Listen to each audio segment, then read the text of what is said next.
É importante falar, sempre nesse início, a questão da base de cálculo, né? Porque muita gente pergunta, e aí, gente, qual é a base de cálculo que a gente vai pagar o imposto em relação ao antigo contador? Queriam apurar o imposto dele sobre o montante que ele tinha vendido naquele mês.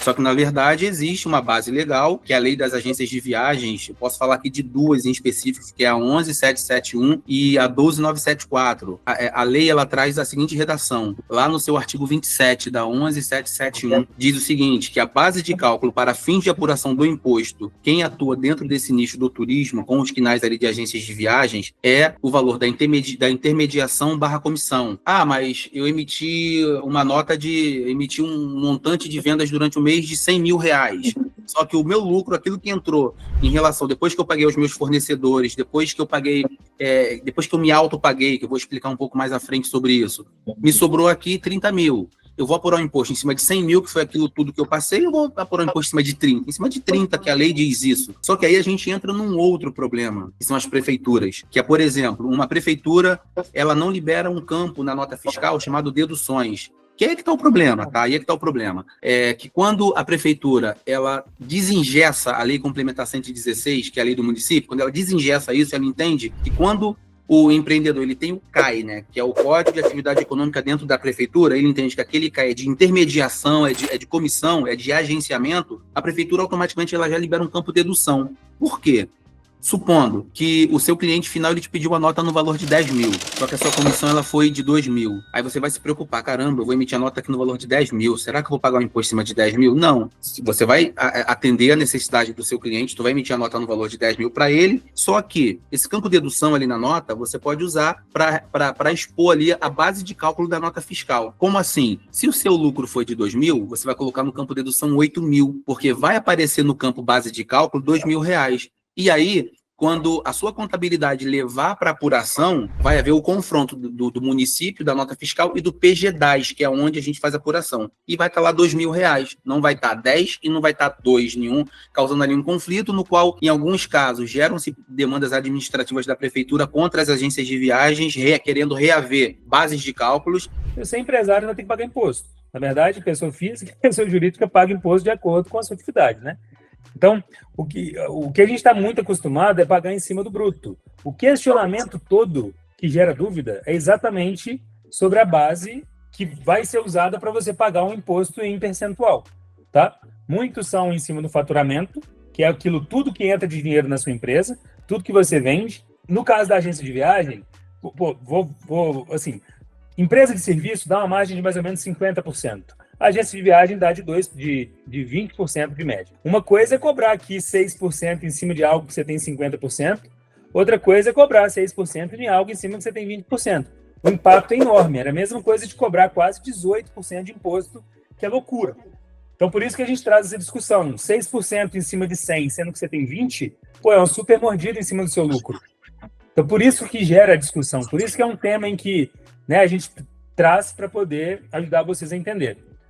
Sim. Quando a gente fala em definição de receita bruta, falando da parte jurídica, não da parte contábil, a gente entende que a definição de receita bruta é o produto da venda de bens e serviços nas operações de conta própria e o preço dos serviços e o resultado das operações em conta alheia, não incluindo, assim, as vendas canceladas e descontos incondicionais concedidos. Por que essa definição é importante? Porque, pelo que o Pedro estava falando, qual é o grande problema hoje de vocês, né, que estão aí operando as agências de viagem? A forma como tem sido feito o cálculo do imposto, do ISS, tem sido calculado em cima do valor total ou do valor parcial. Então, o que é importante a gente ter em mente? Quando a gente fala em operação em conta alheia, a empresa de viagem, assim, a grosso modo, ela funcionaria como uma intermediária de uma operação, não integra a base de cálculo do ISS das agências, os valores recebidos do cliente para serem repassados aos fornecedores de serviço intermediário. Então, quando a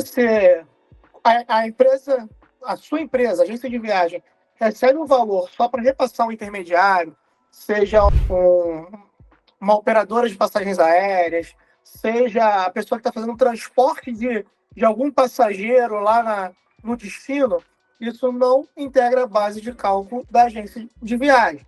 Então, é justamente essa questão que o Pedro estava falando, da diferença do ISS em 50% e 100%, em 20%. Quando a gente está falando em conta alheia.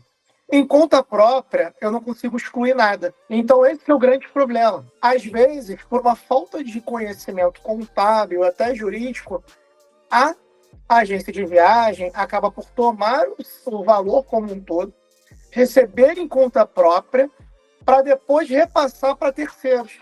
E se isso não estiver bem amarrado na questão contábil, de fato, o fisco munícipe vai vir cobrando a diferença do imposto que não for recolhido corretamente. Aí a gente entra justamente no que o Alex estava falando sobre a questão da contabilidade municipal. A gente tem hoje duas leis que são extremamente importantes para a gente que é operador de agência de viagem, tá? É a Lei 11.771, como o Alex frisou.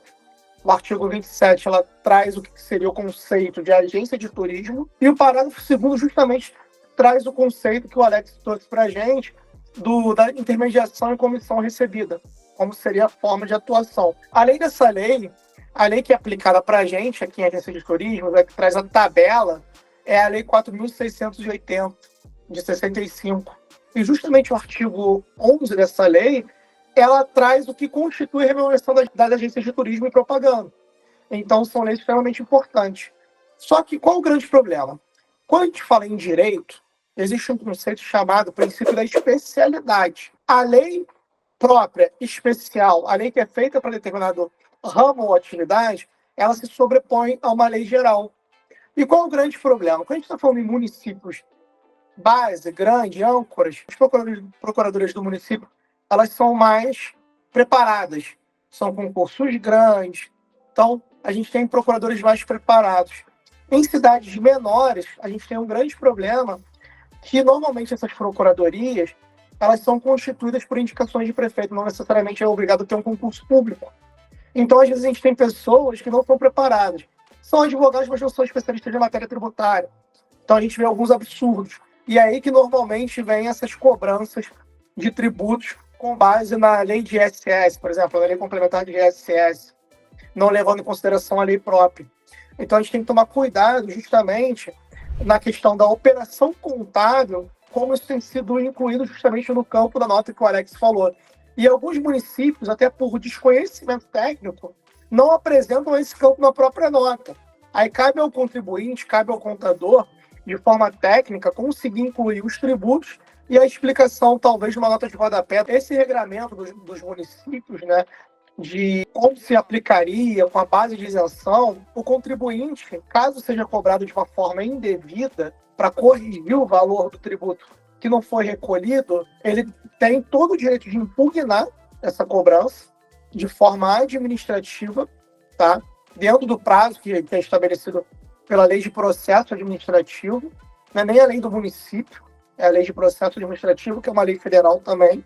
E caso a cobrança se mantenha irregular, a gente tem um mecanismo chamado ação anulatória de débito, que é extremamente interessante para anular esse tipo de cobrança, justamente baseando no princípio constitucional da especialidade das leis, baseando no princípio, em alguns outros princípios jurídicos, a não bitributação, do não bis in idem. Então a gente consegue trabalhar em cima disso. Esse regulamento também da cobrança, da especialidade, ele se aplica a todos os tributos que tenham como base de cálculo a receita bruta da empresa. Não só a esfera municipal, esfera estadual e esfera estadual também. O que eu quero dizer? Essa base também da exclusão, da forma de exclusão da receita em conta própria, receita em conta alheia, ela é aplicada também ao PIS e COFINS, de renda pessoa jurídica, e a CSLL. Então a gente tem que tomar cuidado também como é que é feito essa aplicabilidade, né?